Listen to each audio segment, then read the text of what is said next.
Hello everyone, welcome to my channel study with Chitralekha. तो कैसे हैं आप सब? आई होप आप सभी बहुत अच्छे होंगे और आप लोगों की पढ़ाई भी बहुत अच्छे से चल रही होगी। यदि आप चैनल पर पहली बार आए हैं तो चैनल को सब्सक्राइब कर लीजिए, बेल आइकन प्रेस कर दीजिए, जिससे कि आने वाले सभी वीडियोज़ की जानकारी आप तक पहुंच जाए। और अगर आपने चैनल को पहले से सब्सक्राइब कर रखा है तो आप लोगों का बहुत बहुत धन्यवाद, thank you very much. Video पसंद आए तो लाइक करिए, वीडियो को शेयर करिए और हाँ, अपने फीडबैक भी मुझे कमेंट सेक्शन में ज़रूर दीजिए, जिससे कि मुझे पता लगे कि आप लोगों को ये जो वीडियोस की सीरीज़ है ये कैसी लग रही है। आप वहाँ पर अपने नीड्स भी मुझे बता सकते हैं, जिससे कि मैं according to your need I will try कि मैं आप लोगों के लिए कंटेंट तैयार कर सकूँ। तो चलिए चलते हैं आज की क्लास की ओर। आज की क्लास में हम लोग जो पढ़ने वाले हैं वो संविधान के स्रोत पढ़ेंगे, उसके बाद हम लोग अनुसूचियों पर चर्चा करेंगे और उसके बाद हम भारत की प्रस्तावना, जो भारतीय संविधान की प्रस्तावना है, उस पर चर्चा करेंगे। ये 3 टॉपिक आज हम लोग करेंगे। तो चलिए जल्दी से हम अपनी क्लास को शुरू करते हैं। तो भारतीय संविधान के स्रोतों पर हम सबसे पहले चर्चा करेंगे। भारतीय संविधान का अधिकांश भाग जो है भारतीय शासन अधिनियम 1935 से लिया गया है। भारतीय संविधान की जो संवैधानिक पृष्ठभूमि है, भारतीय संविधान कहाँ से निर्माण होना शुरू हुआ, इसके बारे में मैं सब कुछ आप लोगों के पिछले वीडियो में करवा चुकी हूँ। यदि आप लोगों ने वो वीडियो नहीं देखा है तो उसको देख लीजिए, जिससे कि आगे इस वाली क्लास को समझने में आप लोगों को बहुत आसानी होगी। आप लोगों को मैं उस वीडियो की लिंक भी बटन डिस्क्रिप्शन बॉक्स में दे दूँगी, जिससे कि आप लोग इसको देख सकते हैं। तो चलिए फिर आगे बढ़ते हैं। इसके अलावा कई देशों से भी संविधान निर्माण में सहायता ली गई है, जिसका विवरण इस प्रकार है। जो भारतीय शासन अधिनियम 1935 था, अधिकांश भाग वहाँ से लिया गया। उसके अलावा जो भी फीचर्स अन्य देशों से लिए गए उसके बारे में हम चर्चा करेंगे। और ये एग्ज़ाम्स में पूछा भी जाता है कि फीचर दे दिया जाता है और ये पूछा जाता है कि इस चीज़ को कहाँ से लिया गया है। तो चलिए हम देखते हैं। सबसे पहले हम देखेंगे कि ब्रिटेन से क्या लिया गया। ब्रिटेन से जो लिया गया वो है संसदीय शासन की प्रणाली, एकल नागरिकता, द्विसदनात्मक प्रणाली, द्विसदनीय प्रणाली या एवं विधि का शासन। ठीक है, ये ब्रिटेन के संविधान से लिया गया है। संसदीय शासन प्रणाली, जैसे कि हमारे यहाँ संसद है, लोकसभा और राज्यसभा। लोकसभा को निम्न सदन और राज्यसभा को उच्च सदन कहते हैं। ये ब्रिटेन की संसद से, ब्रिटेन के संविधान से लिया गया है। और एकल नागरिकता भी ब्रिटेन के संविधान से ली गई है। नेक्स्ट देखेंगे। नेक्स्ट जो है वो है संयुक्त राज्य अमेरिका से क्या क्या लिया गया है। तो यूएसए से जो चीज़ें ली गई हैं उनकी लिस्ट हम देखते हैं। मूल अधिकार अर्थात फंडामेंटल राइट्स, न्यायपालिका की स्वतंत्रता, न्यायिक पुनरावलोकन जिसे जुडिशियल रिव्यू कहते हैं, उपराष्ट्रपति का पद, राष्ट्रपति पर महाभियोग, उच्चतम व उच्च न्यायालय के न्यायाधीशों का हटाया जाना। न्यायाधीशों पर जो महाभियोग लगाया जाता है और उनको उनके पद से पदच्युत किया जाता है, ये जो प्रोसेस है संयुक्त राज्य अमेरिका से ली गई है। नेक्स्ट देखेंगे कनाडा से क्या लिया गया है। केंद्र द्वारा राज्यपाल की नियुक्ति, संघात्मक व्यवस्था, अवशिष्ट शक्तियों का केंद्र में निहित होना, ये 3 चीज़ें कनाडा के संविधान से ली गई हैं। अगला देखेंगे। अगला है आयरलैंड से लिए गए हैं नीति निदेशक तत्व, जिसे हम डीपीएसपी कहते हैं। राष्ट्रपति के निर्वाचन की पद्धति, जो एकल संक्रमणी मत पद्धति द्वारा राष्ट्रपति का निर्वाचन होता है, ये प्रक्रिया भी आयरलैंड से ली गई है। राष्ट्रपति द्वारा राज्यसभा में मनोनीत सदस्य, ये सारी चीज़ें आयरलैंड के संविधान से ली गई हैं। नेक्स्ट देखेंगे। ऑस्ट्रेलिया से जो लिए गए हैं फीचर्स वो हैं संसद के दोनों सदनों की संयुक्त बैठक।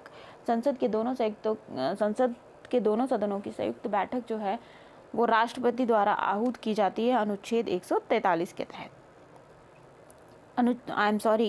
अनुच्छेद 108 के तहत राष्ट्रपति जो है दोनों सदनों की संयुक्त बैठक बुलाता है। ठीक है, ये बात आप लोग ध्यान रखेंगे और ये जब हम राष्ट्रपति टॉपिक पढ़ेंगे तो मैं उसमें आप लोगों को कराऊंगी भी। ठीक, अगला है उद्देशिका की भाषा भी ऑस्ट्रेलिया से ली गई है। समवर्ती सूची का व्यवस्था, व्यापार एवं वाणिज्य और समागम की जो स्वतंत्रता है ये ऑस्ट्रेलिया से ली गई है।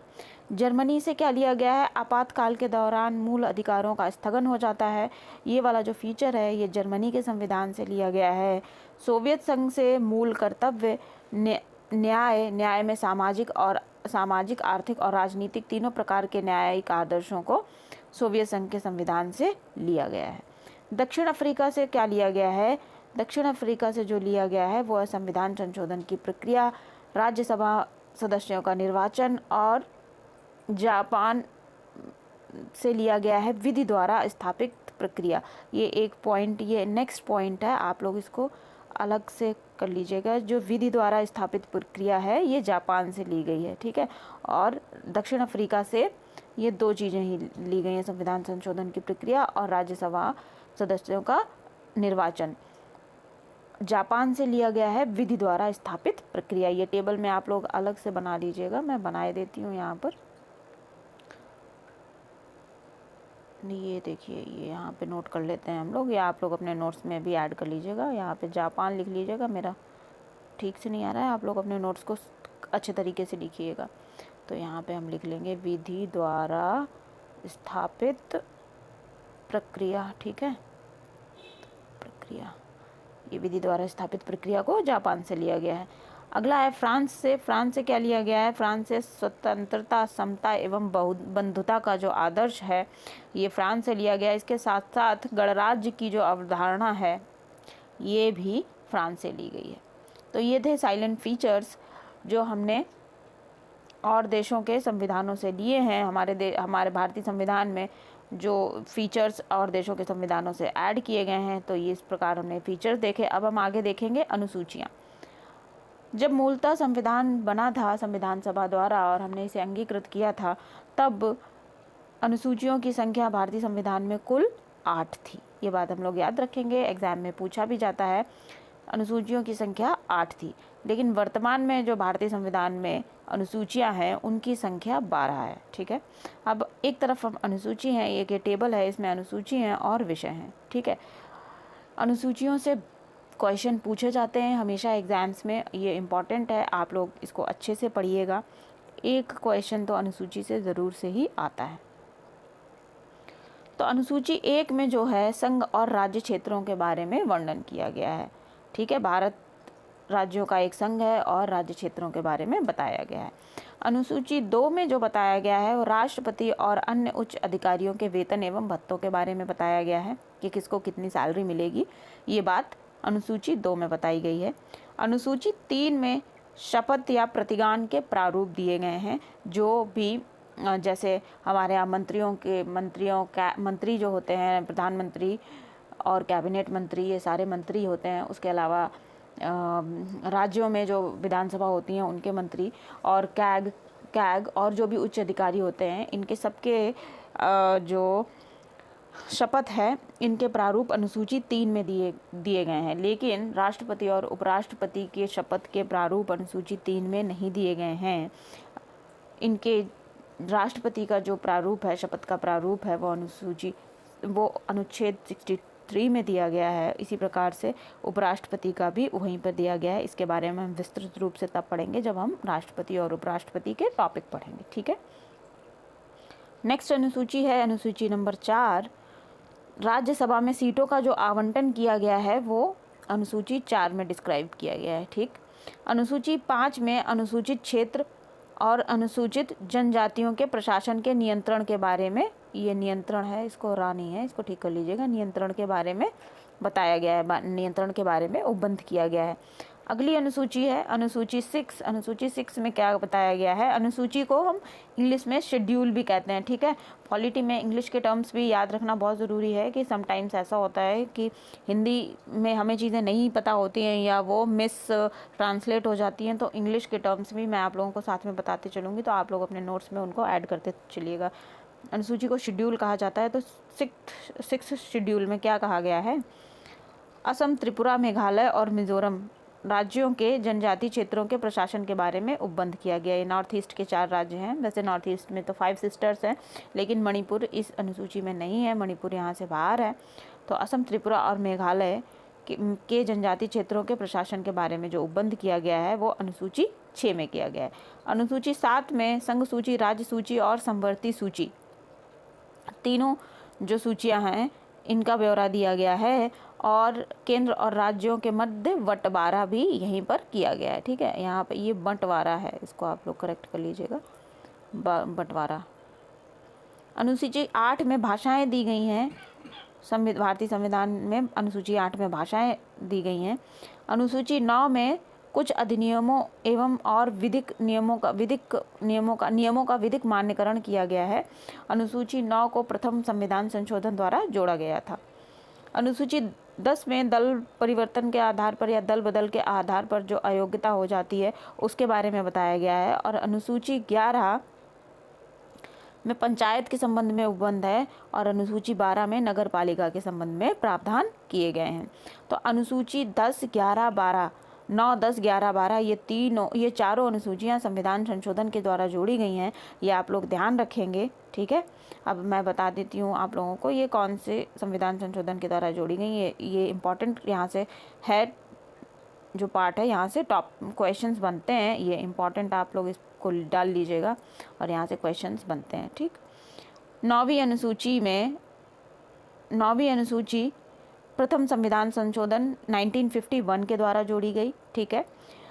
10वीं अनुसूची 52वें संविधान संशोधन 1951 के द्वारा, 1951 नहीं होगा यहाँ पर होगा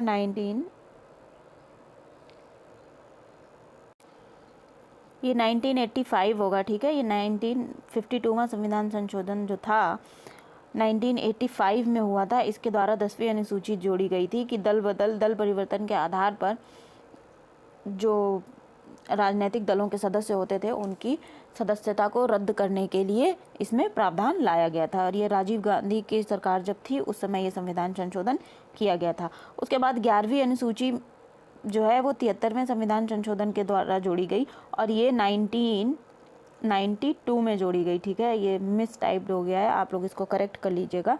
1992 में 11वीं जोड़ी गई 73वें संविधान संशोधन के द्वारा। और 12वीं अनुसूची जो है वो 74वें संविधान संशोधन 1992 के द्वारा ही जोड़ी गई। 73वें संविधान संशोधन के द्वारा पंचायतों के बारे में संविधान में प्रावधान किया गया और 74वें संविधान संशोधन के द्वारा नगर पालिकाओं के बारे में उपबंध किए गए। ये बात आप लोग ध्यान रखेंगे, ठीक है। अब आगे बढ़ते हैं। 7वीं अनुसूची जो है, 7वीं अनुसूची में 3 सूचियां हैं, ये हम सभी जानते हैं। तो जो 3 अनुसूचियां हैं वो हैं संघ सूची, राज्य सूची और संवर्ती सूची, ठीक है। संघ सूची पर जो कानून बनाता है वो केंद्र होता है, ठीक। और राज्य सूची पर जो कानून बनाता है वो राज्य होता है। और संवर्ती सूची पर संघ और राज्य दोनों बना सकते हैं, संघ और राज्य दोनों कानून बना सकते हैं। लेकिन यदि संघ और राज्य के बीच डिस्प्यूट हो जाता है, दोनों एक मत में राजी नहीं होते हैं, तो जो संघ होता है, जो केंद्र सरकार है, उसके कानून को माना जाएगा, राज्य का कानून नल एंड वॉइड हो जाएगा। ये बात आप लोग ध्यान रखेंगे, ठीक है। अब देखते हैं हम किस सूची में कितना क्या अनुच्छेद वगैरह हैं, कितने विषय हैं। अनुच्छेद इसमें नहीं होते हैं, इसमें विषय होते हैं। कितने विषय हैं? तो संघ सूची में कुल 97 विषय हैं, ठीक है। विषय थे, लेकिन अभी यहाँ पे एक और ऐड हो गया है, तो इनकी जो संख्या है वो 98 हो गई है वर्तमान में। और ये मैं पहले ही बता चुकी हूँ कि संघ सूची पर जो कानून बनाने का अधिकार है सिर्फ संघ को है, ठीक है। नेक्स्ट देखेंगे, राज्य सूची में कुल 66 विषय थे पहले, लेकिन अभी 59 विषय हैं जिस पर राज्य द्वारा कानून बनाए जाते हैं। संवर्ती सूची में कुल 47 विषय हैं, ठीक है। 47 विषय थे, लेकिन वर्तमान में 52 विषय वहाँ पे कर दिए गए हैं संवर्ती सूची पर। और संवर्ती सूची पर कानून बनाने का अधिकार संघ और राज्य दोनों को है। ये बात मैं पहले ही आप लोगों को बता चुकी हूँ, आप लोग ध्यान रखेंगे। पुलिस, लोक व्यवस्था, सुरक्षा, प्रति व्यक्ति कर, गैस, कृषि, रेलवे, पुलिस, कारागार, पंचायती राज एवं भूमि सुधार राज्य सूची के विषय हैं। राज्य सूची में कौन कौन से विषय आते हैं ये पूछे भी जाते हैं एग्जाम्स में, तो आप लोग ध्यान रखेंगे। ये मेन जो है वो यहाँ पर मैंने बताए हैं, आप लोग इनको नोट कर लीजिएगा। और रेडियो, टेलीविज़न, शेयर बाजार, डाकघर, बचत बैंक, जनगणना, बैंकिंग, बीमा, रक्षा, रेलवे, निगम कर संघ सूची के विषय हैं। निगम कर जिसे कॉरपोरेशन टैक्स कहते हैं, उसे ही वही निगम कर कहलाता है, ठीक है, कॉरपोरेशन टैक्स।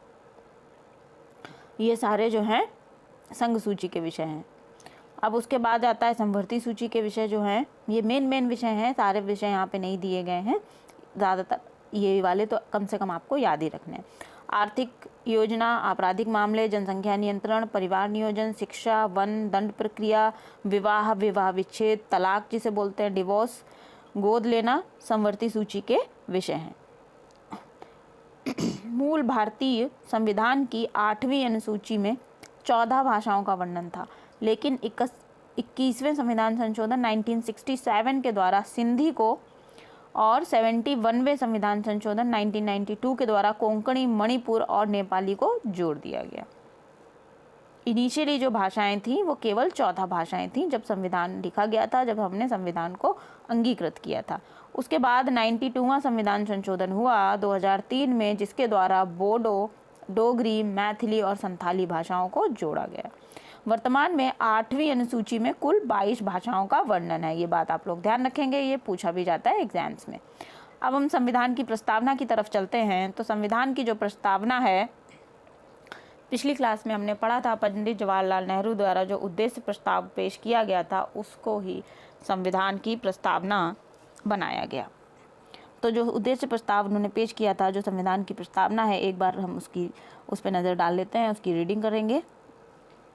तो संविधान की जो प्रस्तावना है वो कहती है, हम भारत के लोग भारत को संपूर्ण प्रभुत्व संपन्न समाजवादी पंथ निरपेक्ष लोकतंत्रात्मक गणराज्य बनाने के लिए तथा उसके समस्त नागरिकों को सामाजिक, आर्थिक और राजनैतिक न्याय, विचार, अभिव्यक्ति, विश्वास, धर्म और उपासना की स्वतंत्रता, प्रतिष्ठा और अवसर की समता प्राप्त कराने के लिए उन सभी व्यक्तियों में गरिमा और राष्ट्र की एकता और अखंडता सुनिश्चित करने वाली बंधुता को बढ़ाने के लिए दृढ़ संकल्प होकर अपनी इस संविधान सभा में आज तारीख 26 नवंबर 1949 ईस्वी में,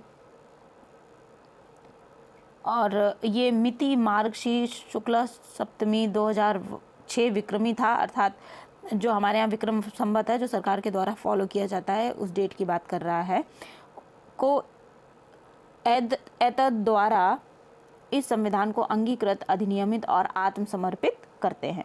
तो हमने संविधान प्रस्तावना जो है वो कब अपनाई थी? 26 नवंबर 1949 को संविधान की प्रस्तावना लागू हो गई थी। ठीक है, ये बात आप लोग ध्यान रखेंगे, ये पूछा जाता है क्वेश्चन। पंडित जवाहरलाल नेहरू द्वारा संविधान सभा में 13 दिसंबर 1946 को उद्देश्य प्रस्ताव प्रस्तुत किया गया था। ये भी इम्पॉर्टेंट है पॉइंट, इसको ध्यान रखेंगे। 22 जनवरी 1947 को उद्देश्य प्रस्ताव को संविधान सभा द्वारा अंगीकृत किया गया था। इम्पॉर्टेंट टॉपिक है, इम्पॉर्टेंट पॉइंट है। उद्देश्य प्रस्ताव को ही परिवर्तित करके संविधान की प्रस्तावना या उद्देशिका बना दिया गया। अब हम देखेंगे कुछ वाद हैं जिसमें सर्वोच्च न्यायालय ने बताया है प्रस्तावना के बारे में। क्या बताया है? ये जो पॉइंट्स हैं, ये इम्पॉर्टेंट पॉइंट्स हैं, ये जो वाद हैं, ये पूछे जाते हैं कि किस वाद में संविधान को, प्रस्तावना को संविधान का अंग माना गया, किस में नहीं माना गया। तो ये इम्पॉर्टेंट पॉइंट्स हैं, ये आप लोग अच्छे तरीके से पढ़ेंगे, ध्यान रखेंगे इसको। वेरुवारी वाद जो 1960 में आया, वेरुवारी केस, ठीक है, तो इसमें सर्वोच्च न्यायालय ने प्रस्तावना को संविधान का अंग नहीं माना था। तो जो क्वेश्चन पूछा जाता है वो इस प्रकार से पूछा जाता है कि किस वाद में संविधान में प्रस्तावना को संविधान का अंग नहीं माना गया, सर्वोच्च न्यायालय के अनुसार नहीं माना गया। तो जो आपका आंसर है वो हो जाएगा बेरुवारी वाद 1960। उसके बाद गोलकनाथ बनाम पंजाब राज्य केस आया 1967 में। इसमें उद्देशिका को संविधान की मूल आत्मा कहा गया। संविधान की मूल आत्मा किसमें कहा गया? गोलकनाथ बनाम पंजाब राज्य में।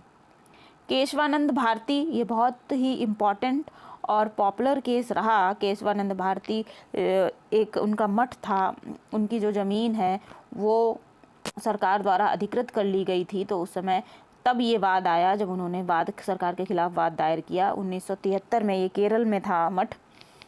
तो केशवानंद भारती बनाम केरल राज्यवाद जब आया 1973 में, तब सर्वोच्च न्यायालय ने कहा कि प्रस्तावना को संविधान का अंग माना जाएगा।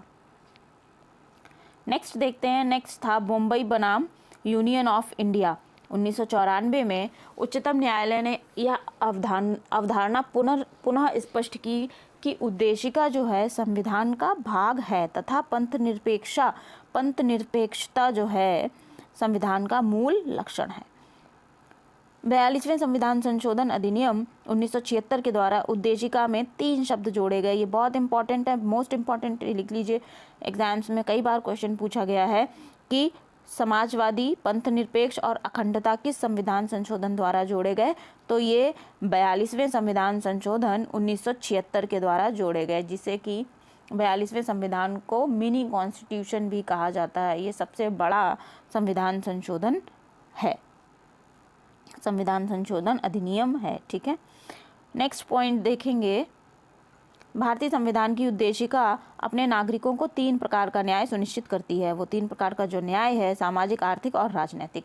ये भी बहुत इंपॉर्टेंट पॉइंट है, क्वेश्चन में पूछा जाता है कि तीनों प्रकार के न्याय, सामाजिक, आर्थिक और राजनीतिक न्याय किसके द्वारा सुनिश्चित किए जाते हैं। तो आपका आंसर होगा प्रस्तावना के द्वारा। मान लीजिए आपको ऑप्शंस दे दिए, प्रस्तावना, मूल अधिकार, डीपीएसपी या फिर मूल कर्तव्य, तो आपका जो आंसर होगा वो होगा प्रस्तावना, प्रीएम्बल। ठीक है, इस बात को आप लोग ध्यान रखेंगे। उद्देशिका संविधान के विधिक निर्वाचन में सहायक है।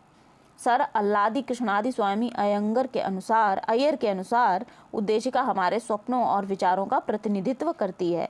ये जो कृष्णादि अल्लादी स्वामी के अय्यर थे, के अयंगर जिनको बोला जाता है अय्यर, ये संविधान सभा के सदस्य भी थे, के अय्यर। तो इन्होंने प्रस्तावना को ये जो है उपमा दी है। कभी कभी पूछ लिया जाता है कि इनके अनुसार प्रस्तावना को क्या कहा गया, तो ये बातें आप लोग ध्यान रखेंगे। के.एम. मुंशी ने क्या कहा कि उद्देशिका हमारे प्रभुत्व संपन्न लोकतंत्रात्मक गणराज्य की जन्म कुंडली है। ये किसने कहा? के.एम. मुंशी ने कहा। उद्देशिका की जो प्रकृति है वो न्याय योग्य नहीं है, ठीक है, जस्टिसेबल नहीं है। इसका क्या मतलब है वो मैं समझा देती हूँ आप लोगों को, थोड़ा ध्यान दीजिएगा। कि जब किसी भी व्यक्ति के मूल अधिकारों का हनन होता है, तब वो व्यक्ति सुप्रीम कोर्ट में या फिर हाई कोर्ट में अपने मूल अधिकारों के हनन के लिए वाद दायर कर सकता है। तब सुप्रीम कोर्ट की तरफ से उसको रिट जारी की, मतलब जो भी जिस व्यक्ति का मूल अधिकारों का हनन हो रहा होता है उसके खिलाफ, जो व्यक्ति कर रहा होता है या कोई इंस्टीट्यूशन है तो उसके खिलाफ भी रिट जारी होती है। लेकिन जो प्रीएम्बल है, जो उद्देशिका है, ये जस्टिसेबल नहीं है। यदि प्रीएम्बल को लागू नहीं किया जा रहा है तो प्रीएम्बल लागू नहीं हो रही है, प्रीएम्बल में जो जो बातें कही गई हैं अगर वो लागू नहीं हो रही हैं तो उनको लागू करवाने के लिए कोई भी नागरिक किसी भी कोर्ट में कोई वाद दायर नहीं कर सकता है न्याय योग्य। इसका यही मतलब है कि जो इसकी प्रकृति है ये न्याय योग्य नहीं है, इट इज़ नॉट जस्टिसेबल। ठीक है, नेक्स्ट पॉइंट देखेंगे। नेक्स्ट पॉइंट है प्रस्तावना में विचार, अभिव्यक्ति, विश्वास, धर्म और उपासना की स्वतंत्रता की बात की गई है। भारतीय संविधान में प्रस्तावना को संविधान की आत्मा कहा जाता है। संविधान की आत्मा किसको कहा जाता है? प्रस्तावना को कहा जाता है। Doctor B R. अम्बेडकर ने संवैधानिक उपचार को संविधान की हृदय और आत्मा माना। संवैधानिक उपचारों का अधिकार वो होता है, अनुच्छेद 32 को संवैधानिक उपचारों का अधिकार कहते हैं। जब किसी भी व्यक्ति के मूल अधिकारों का हनन होता है तब सुप्रीम कोर्ट का दरवाज़ा वो व्यक्ति खटखटा सकता है। तो संवैधानिक उपचारों, अनुच्छेद 32 के तहत जो सुप्रीम कोर्ट है वो 5 तरीके की रिट जारी करता है, इसको ही संवैधानिक उपचारों का अधिकार कहते हैं। ठीक है, इसके बारे में हम डिस्क्रिप्टिवली पढ़ेंगे जब हम लोग मूल अधिकार पढ़ेंगे। ठीक है, अगला देखेंगे। अगला जो पॉइंट है वो है के.एम. मुंशी ने उद्देशिका को राजनीतिक जन्मपत्री कहा है। बी.आर. अम्बेडकर ने एक पवित्र संविधान को एक पवित्र दस्तावेज कहा है। N.A. पालकीवाला ने संविधान प्रस्तावना जो है, प्रस्तावना को संविधान का परिचय पत्र कहा गया है, ID कार्ड कहा है। सुभाष कश्यप ने कहा है कि संविधान शरीर है तो प्रस्तावना उसकी आत्मा है। प्रस्तावना आधारशिला है तो संविधान उस पर खड़ी अट्टालिका है। अट्टालिका मतलब छत। ठीक है, मतलब बेसिक उन्होंने कहा है कि प्रस्तावना ही सब कुछ है। अगला पॉइंट देखेंगे। संसद प्रस्तावना में अनुच्छेद 368 के तहत संशोधन कर सकती है। हालांकि इसमें नहीं, ढांचे में नकारात्मक संशोधन नहीं कर सकती है। संविधान संशोधन जो है अनुच्छेद 368 के तहत संसद करती है, उसके तहत संविधान इसमें प्रस्तावना में संशोधन भी किया जा सकता है, लेकिन जो प्रस्तावना का मूल ढांचा है वो परिवर्तित नहीं होना चाहिए। स्पष्टता, संसद वैसा परिवर्तन कर सकती है जिससे मूल ढांचे का विस्तार व मजबूतीकरण हो। मूल ढांचा अगर विस्तारित हो रहा है और मूल ढांचे की जो भावना है वो मजबूत हो रही है तो कर सकती है, लेकिन अगर मूल ढांचा खराब हो रहा है तब संसद इस प्रकार का परिवर्तन नहीं कर सकती है। अब तक प्रस्तावना को मात्र एक बार 42वें संविधान संशोधन 1972